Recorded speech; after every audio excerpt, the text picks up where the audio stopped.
Very pleased to be joined today by some of my favorite people online. I'm talking about Bret Sears and Kevin, who runs the website or the X account, Government is Corrupt. So Bret is an independent researcher and citizen journalist, and Kevin does much of the same. So gentlemen, thank you so much for joining us.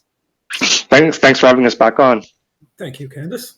Okay, so let's talk about the election, because I think the election is coming. We had Philippe Francois Champagne teasing the idea of an imminent election. He was speaking to reporters yesterday, and he basically says that he thinks that the election is imminent. We also heard from Liberal MP Peter Fracacostos. I think I pronounced that correctly. He told reporters yesterday, I think it's time for a government to earn a mandate. Let's play that clip.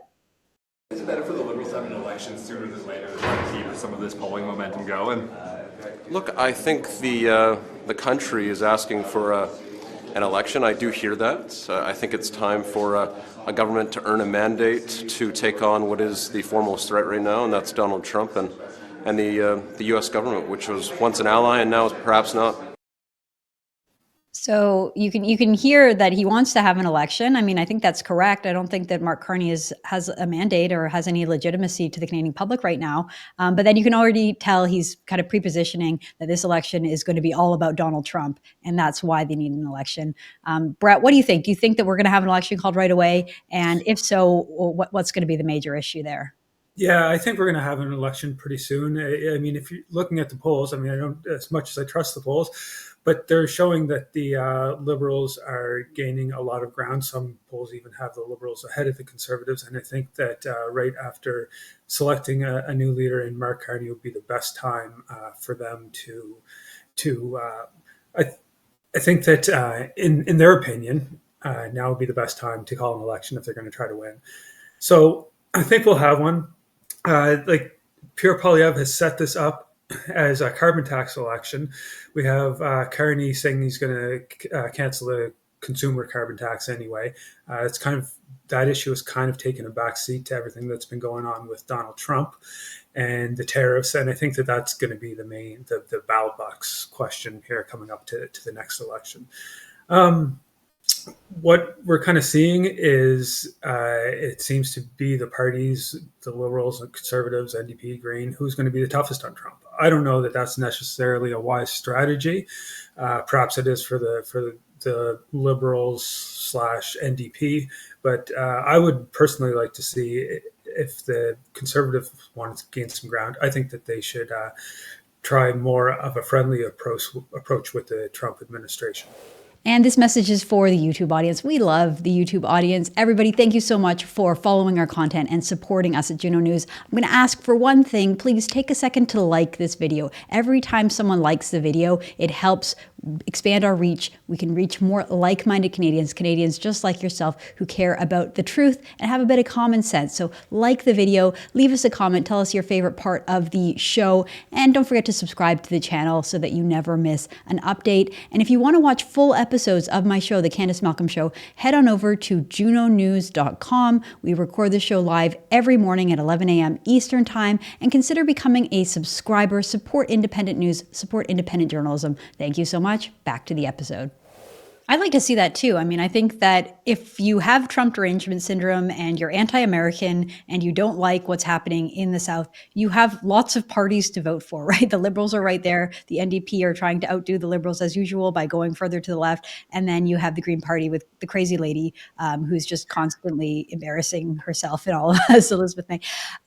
So why not have one party that's more open to the idea of let's build a friendship and a relationship? We can communicate with Trump. We have people who have connections to Trump. I mean, even MP Jamil Javani is a close personal friend of Vice President J.D. Vance. They went to law school together, and Javani was down at the inauguration with J.D. Vance, like taking pictures together. So they obviously have inroads there that they could use, but we don't see any of that.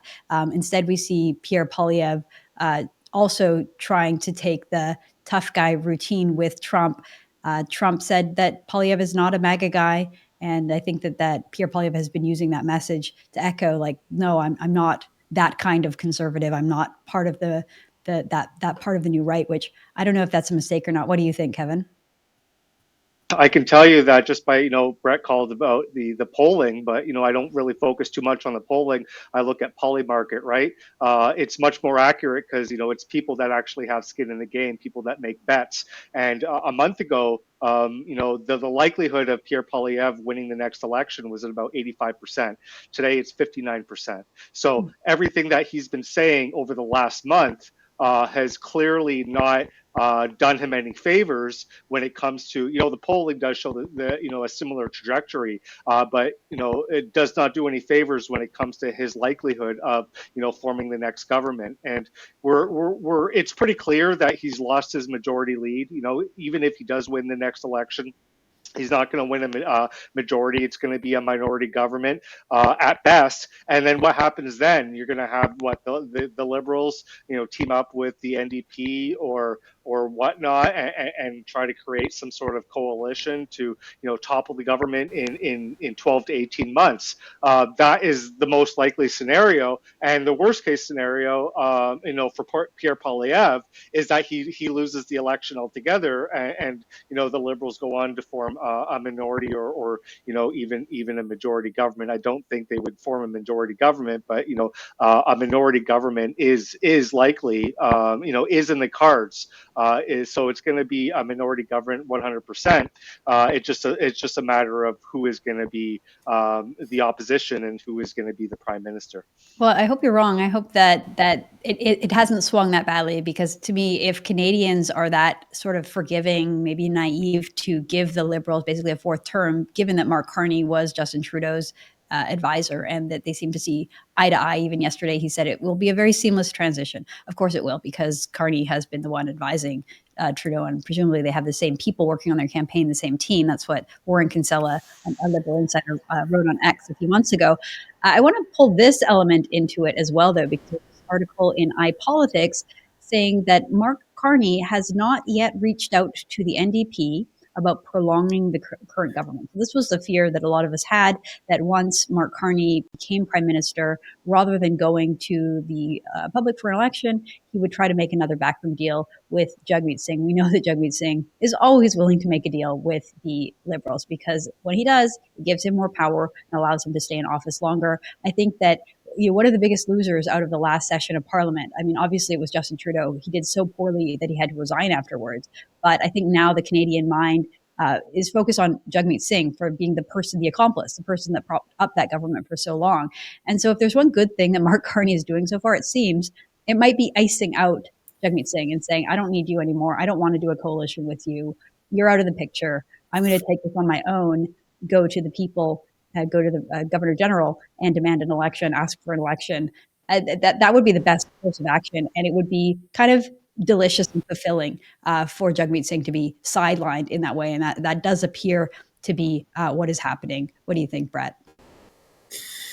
Yeah, like you said, Jagmeet Singh, he's already said that he would prop up, the current unelected Liberal leader. He said, he wants to do it for working people. Of course, that's always his excuse for everything. Working people, whatever that means to him, I'm not exactly sure. He's not. The current government hasn't done a whole lot over the past decade to help working people. So, what he sees in them, who knows? But yeah, like you said, he wants to stay in power. He'd be willing to do that. I don't think it would be wise for the Liberals to keep tagging him along if they're able to do it on their own. And I think that they're probably looking at their internal polling and saying that they can form a government without him. There has been some talk that even if Pierre Poilievre wins the most number of seats, that the other parties will try to form a coalition. And I believe that's what Elizabeth May was talking about yesterday, where she was talking about how, even if Pierre Poilievre comes out with the most seats, it doesn't necessarily mean he can form government in our system, that there could be a coalition between Greens, NDP, and Liberal to make more seats. And that would sort of look more like a European coalition that they tend to do, where, whoever wins the most seats isn't necessarily the leader. To me, that's kind of a terrifying idea. I don't think it's ever happened in Canadian history. I think that the party that gets the most seats should always be the one that gets to form government. But I don't know. These are sort of rocky times, and it doesn't seem like we're always going with our political norms. Things are changing. What do you think, Kevin? want to address one of your last questions that you posed to Bret about Jagmeet Singh propping up the Liberal government, and he's been doing that overtly, right? He's been in your face saying we're propping up this government. But what if he takes more of a subversive approach to it and props up the Liberal government by tanking his own party and pushing all of his supporters to vote Liberal? That way he drives the Liberal numbers up, knowing he's already qualified for his pension. His political career in Canada is virtually over. He's probably the most hated politician, if not in the top 3 or 4 most hated politicians in Canadian history, specifically because of what he's done for the last 4 or 5 years. So why not, prop out the liberal government by tanking his own party, and then the NDP will say it's time for a leadership race, and then vote him out, and then he can sail off into the sunset. I think that is the actual course that Jagmeet Singh is taking here. He's attempting to destroy his own party. It doesn't take much, he's pretty good at that. And if you take a look at, some of the things that he's been saying, he's just becoming ever more increasingly insane. And even yesterday he did a video about, wanting to deny Donald Trump access to Canada because, he's a felon, and then he's, asking the party leaders to step in and do the same. And people are just looking at this guy like this guy is, a known terrorist. Who is he even to say that we should be denying somebody else access to our country when all of this ties to Khalistani extremism? Well, it's like he doesn't even have to just subvert his own party. He just naturally is so unliked right now that I think as long as he is the leader of the party, his party will collapse, whether he likes it or not. Okay, I want to move on here and talk a little bit about the latest in the tariff war, if you want to call it that, or back and forth. So yesterday, as we told you on the show, Ontario Premier Doug Ford was coming out tough, coming out strong, saying that he had imposed a 25% tariff on electricity, that Ontario supplies electricity to a few of the Northern American states. And he was urging on Alberta Premier Danielle Smith to do something similar with Alberta Energy, with Alberta Oil. Premier Danielle Smith thankfully shut that idea down immediately. Well, Ford's tariffs have been noticed. And so we had at a White House briefing, at a press briefing, White House Press Secretary Carolyn Leavitt warned that there would be grave consequences on Canada if they considered shutting off electricity to Americans and American citizens. We have a clip of that. Conversations between the administration and the Canadians going on over this tariff, because the Ontario Premier says the next step is to cut off electricity to the U.S. And the president put out a statement after seeing those comments and said that it would be there would be grave consequences imposed on Canada if they think about shutting off electricity for the United States of America and our citizens. And so on top of that, we had Donald Trump jumping on to Truth Social, and here is what he wrote. He wrote, "Why would our country allow another country to supply us with electricity, even for a small area? Who made these decisions and why? Can you imagine Canada stooping so low as to use electricity that so affects the life of innocent people as a bargaining chip and threat? They will pay a financial price for this so big that it will be read about in the history books for many years to come." And so, on the one hand, Premier Ford has this card saying, these people do rely on energy from Ontario, and we have this ability. So if you're going to throw a tariff on us that will harm our auto industry and potentially threaten the jobs of up to 500,000 Canadians in Ontario in the auto industry, then we're going to do this back. But then you can also see Trump's point, which is it's kind of cruel to stoop so low as to cut people's electricity off in a cold winter. You can see it from both sides. So that didn't last for very long, right? So Ford said that he had introduced those tariffs, and then we had both President Trump and Press Secretary Leavitt coming out really strong. Well, let's cut to yesterday afternoon when Doug Ford was speaking to the press, looking a little bit demoralized here and talking about his agreement basically to get rid of these tariffs. Let's play that clip. Well, just a little while ago, I had an opportunity to speak to Secretary Lutnick. And Secretary Lutnick has sent out an olive branch to us to come down and immediately meet with him, meet with the whole trade administration, and discuss the future. So there he was, basically completely folding. So I want to read what Mark Nixon had to say about it on X. He wrote, Doug Ford tried to flex on the U.S. with 25% tariff. Trump hit back with 50% tariff. So one phone call later, Ford folded like a cheap tent. Now he's off to Washington with dominant LeBlanc, like two kids set to the principal's office. Will he act tough in the United States? And then we had U.S. Commerce Secretary Howard Lutnick and Doug Ford releasing a joint statement together, saying that Secretary Lutnick agreed to officially meet with Premier Ford in Washington on Thursday, March 13th, alongside the United States trade representatives to discuss a renewed USMCA ahead of April 2nd reciprocal tariff deadline. In response, Ontario agreed to suspend its 25% surcharge on exports of electricity to Michigan, New York, and Minnesota.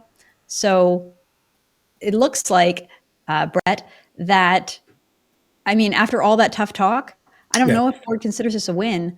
To me, it looks like he tried, and then he effed around and found out, basically, because Trump said we're going to hit a 50% tariff, and that would be devastating. So Ford realized that, hey, we don't actually have the Trump card, so to speak, that we thought we did. What do you think? Yeah, I mean, Trump put out a tweet. He wrote, because our tariffs are reciprocal, we'll just get it all back on April 2nd. He went on to say that we don't need your cars, we don't need your lumber, we don't need your energy, and very soon you will find that out. So, and he's right about that. He doesn't need any of our cars or lumber or energy. Really, the United States is kind of doing us a favor by purchasing all that from us. And, people talk about Trump being isolationist. I think it's more of a case where, he just wants to be self-sufficient in America. I think Canada should be more self-sufficient as well. And I think that that's something that's going to end up coming out of this for both of our countries, which may be something that's good. But yeah.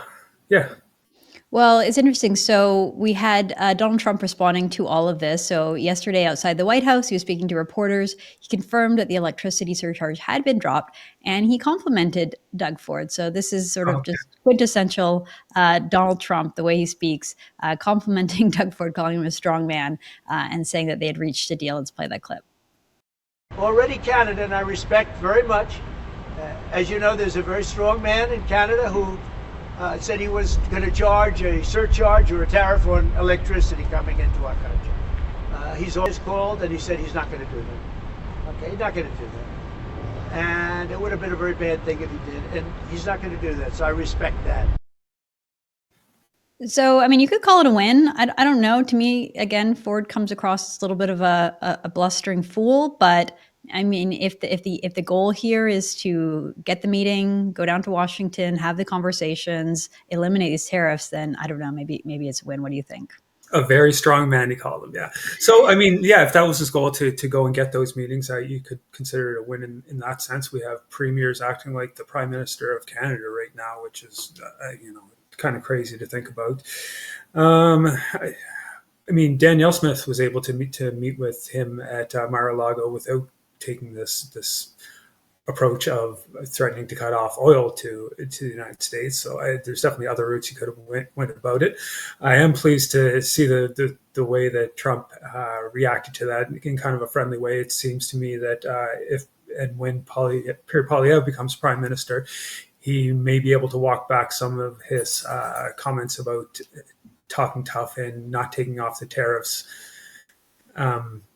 that the Trudeau government at that time did. So hopefully this gives Poilievre a chance to walk back some of his earlier statements.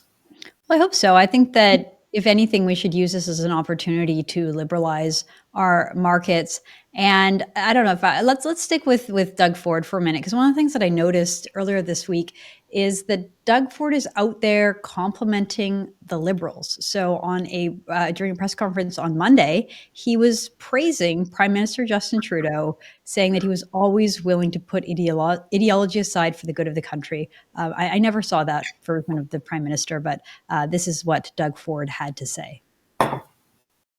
I also want to thank Prime Minister Justin Trudeau for his many years of service to Canada.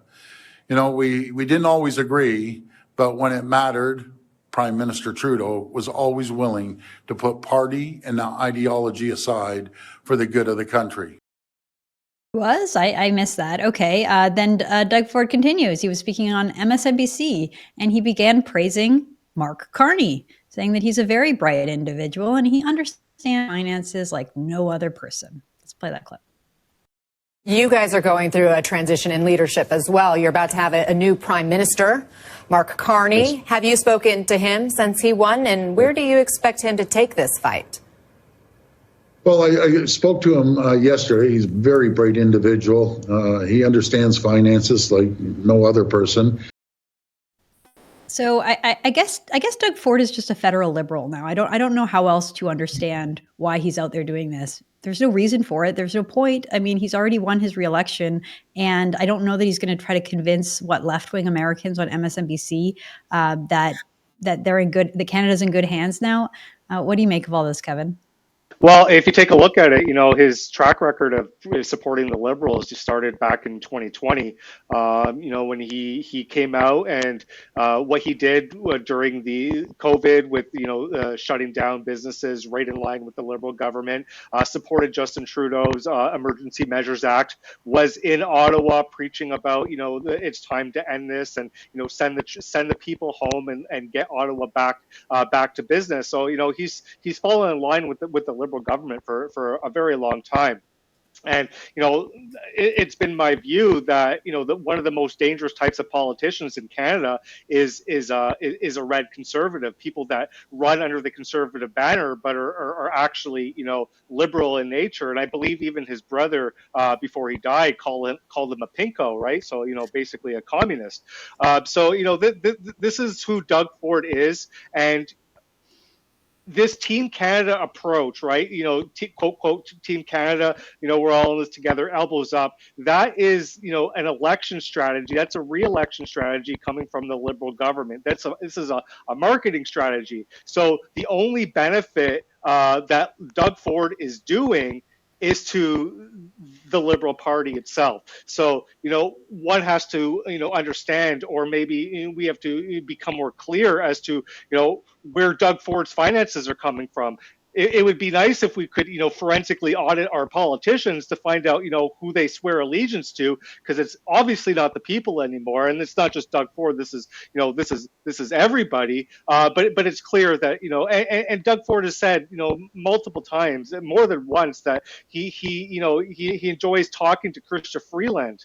I believe that, Doug Ford is just a liberal plant, and it's a shame that so many people fell for his and voted for him. But you can see their argument. Who everybody else is worse. I mean, sure, but at the end of the day, they all fell in line with the same ideology, right? So yeah, Doug Ford, not very good for the people of Ontario. And I think that, he understands, and Mark Carney understands that, how Ontario votes is, whoever wins Ontario in the federal polls, is basically, sure to win the federal election. So, why not, get Doug Ford to help you campaign for the Liberal Party, and then flip Ontario to red from blue. And I think that's exactly what's happening. So unfortunate. Bret, did you want to comment on that? Yeah, I don't know. Doug Ford is a liberal, so that's kind of just what he ran on during the election. That's how he's always been acting. He's always been friendly with Trudeau and the federal government. He's not doing the federal conservatives any favors. Maybe he should be focusing a little bit more on trying to help them get reelected and not start this cozying up to the Liberal Party.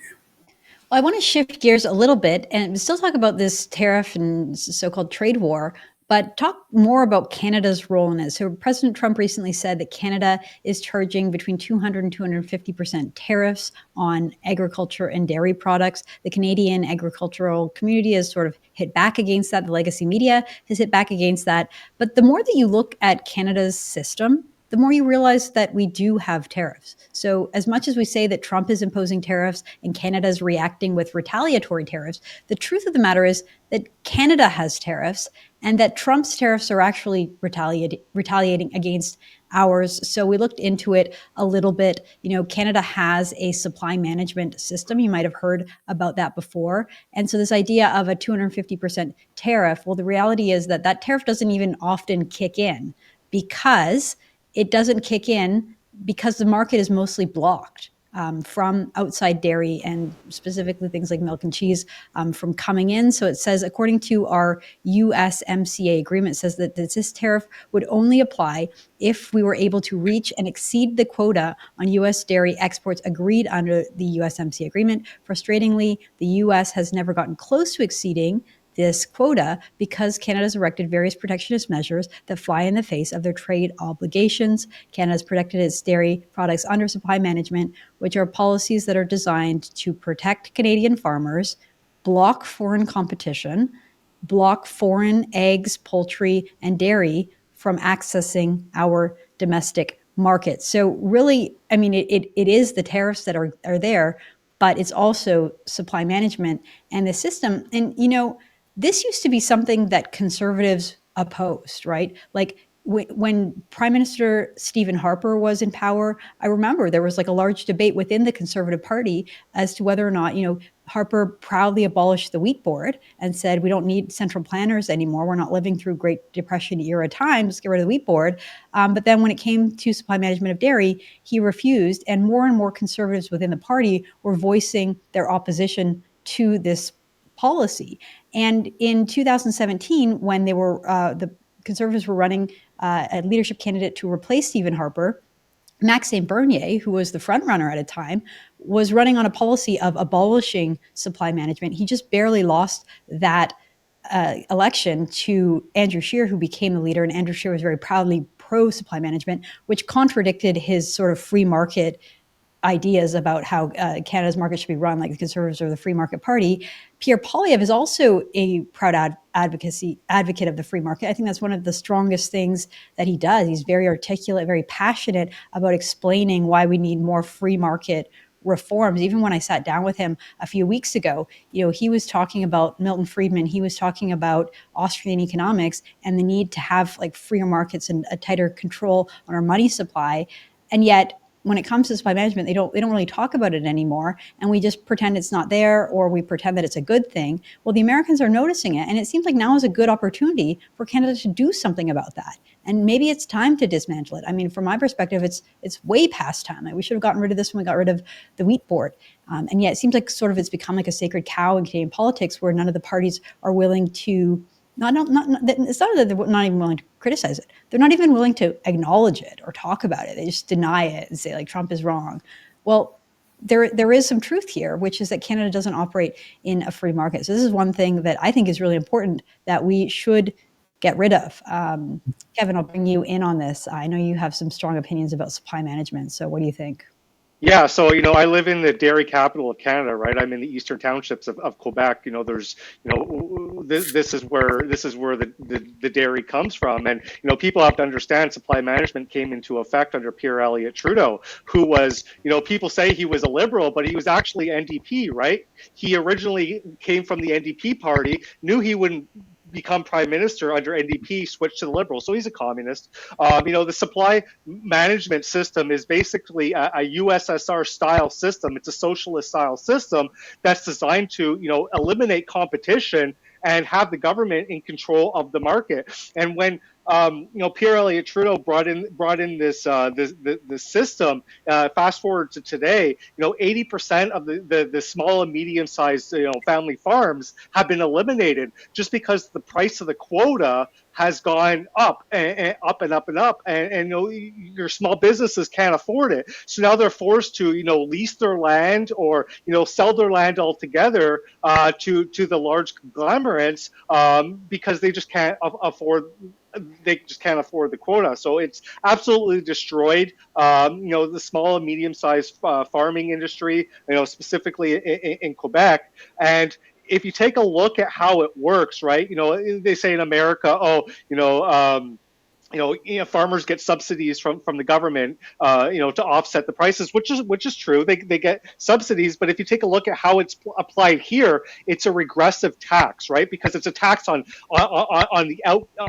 everything. So it doesn't matter if you're making $1 million a year, or if you're on minimum wage and you're part of the working poor, you're still paying the same amount of tax. So it actually penalizes the poor far more than it penalizes the middle class or the wealthier people. And there was a study back in 2017 or 2018 that it actually increases the average family's annual grocery bill by about $800 to $1,200 a year, and that was back in 2018. We know that the price of goods and has probably, if not more, doubled since then. So we're talking about probably close to $1,500 or $2,000 a year if the consumption hasn't changed from the average family. So that is how much we are paying, how much tax, hidden tax, because it's not like it shows on a receipt or anything, right? It's a hidden tax that people are paying to support this supply management system that provides no benefit to the country whatsoever, but allows the dairy cartel, I guess you could call it, to exert its political might on parties to influence elections. And you talked about Maxime Bernier versus Andrew Scheer, and who's to say that the people from the Quebec dairy mafia didn't buy up conservative memberships and vote for Andrew Scheer because he supported supply management, which just gave him an edge and beat out Maxime Bernier in that election. Well, it's interesting that you mentioned that, because it was such a contradiction at the time. Like, it was so cringe that someone who was supposed to be from the base of the party, I'm talking about Andrew Scheer here, from the base of the party, like a true free market conservative, and yet he had this position on supply management. Everyone knew it was so that he could get the dairy lobby. There's a picture of him. So he kind of leaned into it, and I think this was supposed to be sort of self-deprecating. So he would take the jug of milk, chug the milk at the convention, chug the milk when he was at a bar, like he was the guy drinking milk because he was supporting Canadian milk. And like, I appreciate that it was sort of supposed to be a joke or a meme, that he was making fun of himself, kind of. But to me, the underlying principle, which is that, like, we believe in the free market, we want to liberalize Canada's markets, except for this one lobby that we're in the pocket of. And so we're just going to embrace that and drink the milk. I want to bring a few statistics into this. So this is from Phil Kirpin, who runs an American company called Americans for Prosperity. And he wrote on X that Canada adopted its Soviet-style supply management programs in the 1970s during the presidencies of Ford, Nixon, and Carter. And here he links to a paper that kind of just like describes the origin of the Canadian Milk Supply Management Committee, which was founded in 1966, and it is responsible for the supply management. And then you can see he has this graph. We have this graph here, figure 1, custom tariffs on selected over quotas products in 2018. And so it shows that butter is at 300%, cheese is at 250%, yogurt is at just under 250%, chicken 250%, eggs a little over 150%, and turkey the same thing. So yes, Canada does impose these tariffs. And likewise, we have another one from the Food Professor. This is a great account to follow on X. This is run by Dr. Sylvain Chalbreau, who is a professor at Dalhousie University. And he shows the difference between supply management versus no supply management. I think we have this graph. So he says, since 1970, Canada has lost 94% of its dairy farmers under supply management, the same percentage decline as the US, where no supply management exists, and therefore industrial milk is 3 times cheaper. Supply management didn't save anyone. It only resulted in higher costs for Canadians. So you can see up top, Americans started out with so many more dairy farms, and Canada comparably less, but we ended up in the same place. So despite having this huge bureaucracy or this huge program that prevents free exchange of goods, Canadians, like you said, Kevin, end up spending much, much more money at the grocery store, and we don't have the same selection, and yet we kind of ended up in the same place. What do you make of all this, Bret? Yeah, it's sad because I think that the last time we negotiated NAFTA, which became USMCA, that would have been a perfect time. I'm saying that was a perfect time to get rid of supply management. It's always a sticking point in our trade deals. We not only with the United States, I think it was Pompeo that time who was coming up and telling us all this stuff about how bad supply management was to work with in negotiating international trade deals. It was also a sticking point in the European Union trade deals. If you remember that, that's the one where Chrystia Freeland basically came up crying because she couldn't get a deal right off the bat. And that was also because of supply management. And, you know, during the leadership debate, the most recent leadership debate where Pierre Poilievre won, they were asked what they thought about the supply management. And every one of the conservative leaders there, not just Poilievre, but every one of them answered that they would keep it. And I don't understand why, because sure, you might get some votes in a leadership race. That's how Andrew Scheer, like you said, beat Maxime Bernier. He signed up a bunch of liberals, but in the federal election, they're just going to vote against you anyway.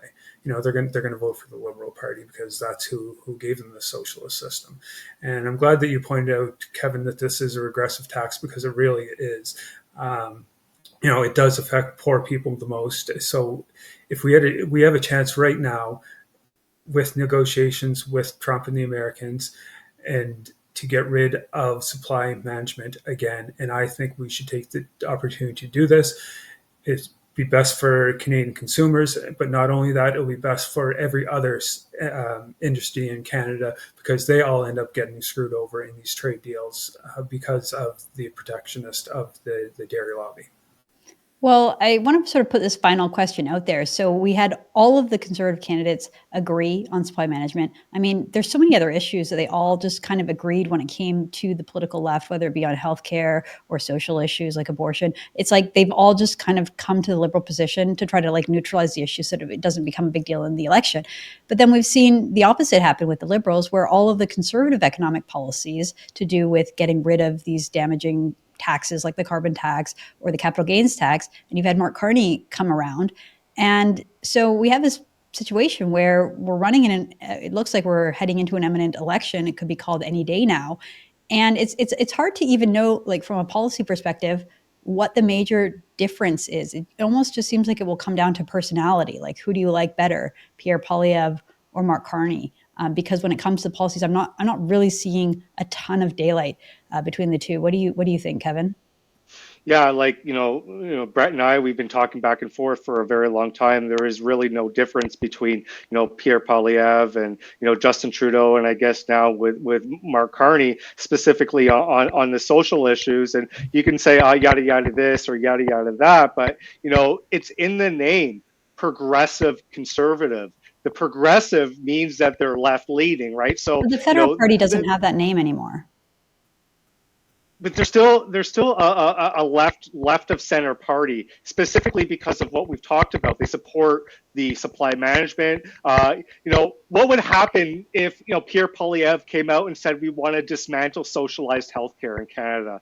The media would have a dump on him, right? So all of these social policies, are left-wing policies that either the conservatives support by choice, or they're forced to support it through the media and whatnot. So the longer that the Conservative Party, the CPC, plays to this game of the media, the more they're going to be pushed to the left, and the more that there's going to be a lot of people in this country that feel politically homeless. Because I can guarantee you, there's a lot of people coming up in this election that were Pierre Poilievre supporters, maybe on the right right end of the Pierre Poilievre supporter, not quite a PPC supporter. But when he saw him veer to the left over this last 4 weeks, 6 weeks, they don't know who to vote for. They felt like they're politically abandoned, and so this is ultimately just shooting himself in the foot. And again, it's like, who do you want? Okay, who do we want to choose? The doctor told us that we've been. Whoops, I think we're having some audio issues with you there, Kevin. Interesting that you said that about healthcare, though, because Juno News just published a story yesterday that found that nearly half of Canadians are open to private healthcare, according to a study. So this is a study done by Second Street, which highlighted that 48% of Canadians are interested in learning more about private health insurance, whereas 32% are ready to pay for healthcare. So I think that the healthcare issue is something that there is potentially room for the Conservatives to come out with something different and say, hey, I know how to offer better healthcare. It's by offering a choice. And that doesn't necessarily mean to eliminate or get rid of the government program. It can still exist, but for other Canadians who would rather just pay out of pocket or pay for insurance out of pocket to get better care, they would have that option. And I think that, that you're highlighting like a really important opportunity that I don't know that the Conservatives will take. Maybe it's too close to the election for them to come up with a policy on something like this, but it is a possibility. What do you think, Bret? Yeah, I think that it would be good if we did look at more private healthcare. In almost every other country in the world, they do have private healthcare options, a lot more than Canada. I think we're the most socialist country when it comes to that. Even you look at the Scandinavian countries, they have private options, Australia, and around Europe. So, and those are they all have ranked. Their healthcare is all ranked better than Canada's. I think a lot of Canadians are scared that if you talk about privatizing healthcare, they look at the United States and they say, well, look at the astronomical bills coming out of the States. And, that's kind of, it's hard to have a discussion with somebody about this without bringing up the United States, but almost every other country in the world does have private and public options. And that's when healthcare works best. So I don't think Pierre Poilievre should be scared to address that. You see that in like you said, the polls there. And maybe the media will attack him. But you know what? I think it's time for him to take a different approach, forget about the legacy media, start working with more independent media like yourself and going on big podcasts like he did with Jordan Peterson. But there's lots of other podcasts like that, like Joe Rogan, for instance, had a major influence in the United States. Donald Trump went on and he talked directly to the people in a long form interview, and Kamala Harris didn't, and that definitely hurt her. So yeah, I don't think you have to be scared of the media anymore, and I think that's one thing that Pierre should be taking into the next election. Yeah, I agree. That's one thing that he's done so well during his career is pushing back against media lies and kind of calling them out in real time.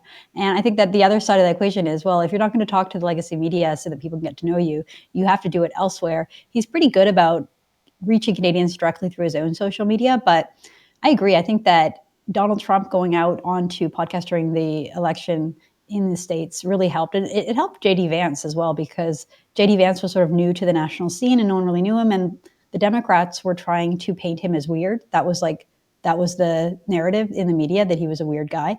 And then all of a sudden he started popping up on these podcasts and you got to know him and you were like, hey, he's not weird at all. He's actually super normal and seems like a nice guy. And, seeing him on Theo Vaughn or Tim Dillon's podcast really did, I think, change people's opinion and made him much more popular. And I could see the same thing happening with Pierre Poilievre. All right, guys, thanks so much for joining us. We're going to wrap it up. Appreciate your time. That is Kevin from Govt.exe account, and Bret Sears. You can find him on X as well. Thanks, guys. Thank you.